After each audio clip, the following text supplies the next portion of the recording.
Hello everyone, welcome to study to peak. मैं प्राची राज आप सभी का वेलकम करती हूँ स्टडी टू पीक में। रिसेंटली आप सभी ने देखा होगा कि जो ओकस है अर्थात जिसको एशियाई नाटो के नाम से भी जानते हैं, अगर ओकस विस्तार हो जाता है अर्थात इसमें और कंट्रीज शामिल हो जाते हैं तो क्या इससे इंडो पैसिफिक क्षेत्र में चीन का प्रभाव कम हो सकता है? इससे संबंधित आप सभी को इस वीडियो के माध्यम से कंप्लीट जानकारी प्रोवाइड कराई जाएगी। वीडियो के एंड तक बने रहना। आइए स्टार्ट करते हैं।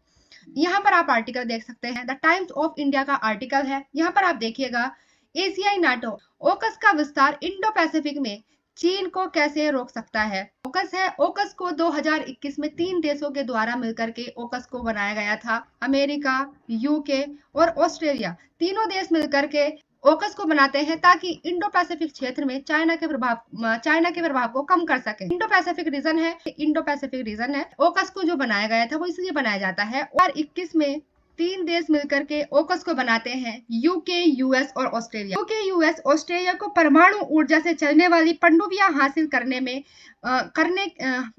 कराने में मदद करने के लिए ओकस बनाया जाता है 2021 में तीनों देशों के द्वारा। जापान जैसे नए साझेदार को शामिल करने की बातचीत चल रही है, इसको विस्तार करने की बात कर रहे हैं। अमेरिका, ऑस्ट्रेलिया, यूके के रक्षा प्रमुखों के अनुसार क्वांटम कंप्यूटिंग, एआई और हाइपरसोनिक्स पर केंद्रित परियोजनाओं में अन्य देशों को संभावित रूप से शामिल करने पर चर्चा कर रहे हैं। अगर ओकस का विस्तार हो जाता है तो जो चाइना है, चाइना की राजनीतिक गणना को जटिल बना सकता है। चाइना ने इसके विस्तार के बारे में अपनी चिंताएं व्यक्त भी और इसे जापान द्वारा पश्चिमी शक्तियों के साथ अधिक निकटता से जोड़ने का प्रयास के रूप में देखा है। तो ओकस में नए व्यापक भागीदारी से भारत प्रशांत में चीन की मुखरता को रोकने में मदद मिल सकती है। अर्थात एमपी रिपोर्ट के अनुसार दक्षिण कोरिया, कनाडा, न्यूजीलैंड जैसे अतिरिक्त नए साझेदारों को शामिल करने का विचार किया जा रहा है। रक्षा प्रौद्योगिकी, खुफिया जानकारी साझा करने में समझौते को बढ़ा सकते हैं।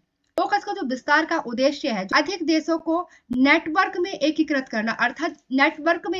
करना और इंडो पैसिफिक क्षेत्र में चीन के प्रभाव को संतुलित करना या कम करना, और विशेष रूप से दक्षिणी चीन सागर और ताइवान जलडमरू मध्य जैसे क्षेत्र में। इसका उद्देश्य था परमाणु संचालित पनडुब्बियों के अधिग्रहण के माध्यम से ऑस्ट्रेलिया की नौसैनिक क्षमताओं को बढ़ाना और क्वांटम जैसे उच्च तकनीक क्षेत्र में अमेरिका, ब्रिटेन, ऑस्ट्रेलिया के सहयोग को बढ़ावा देना था। ओकस देशों के प्रमुखों ने, अर्थात जो ओकस देश है, यूके प्रमुखों के हालिया बयान में कहा गया है, अतिरिक्त देशों विशेष रूप से जापान के साथ सहयोग को शामिल करने के लिए समझौते के विस्तार का संकेत दिया है। गठबंधन का दूसरा जो स्तंभ है, सेकंड स्तंभ कहा जाता है। यह चरण अत्यधिक तकनीकी सहयोग पर केंद्रित है और यह न केवल इन देशों के बीच तकनीकी और सैन्य अंतर संचालनीयता को बढ़ाएगा, बल्कि चीन की सैन्य मुद्रा के प्रति संतुलन के रूप में भी काम करेगा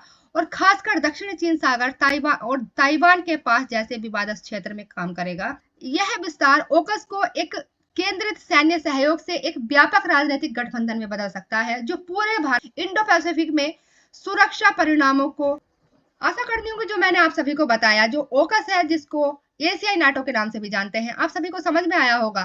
अगर आप सभी को नाटो से संबंधित कंप्लीट वीडियो चाहिए, वीडियो का जो लिंक है आपको डिस्क्रिप्शन में मिल जाएगा, वहां से लिंक पर क्लिक करके आप उस वीडियो को देख सकते हैं। और आप यदि ओकस या इंडो पैसिफिक क्षेत्र से संबंधित कंप्लीट वीडियो चाहते हैं तो कमेंट करके बता सकते हैं, मैं उस वीडियो को जरूर लाने की कोशिश करूंगी। आज के लिए इतना ही। Thank you.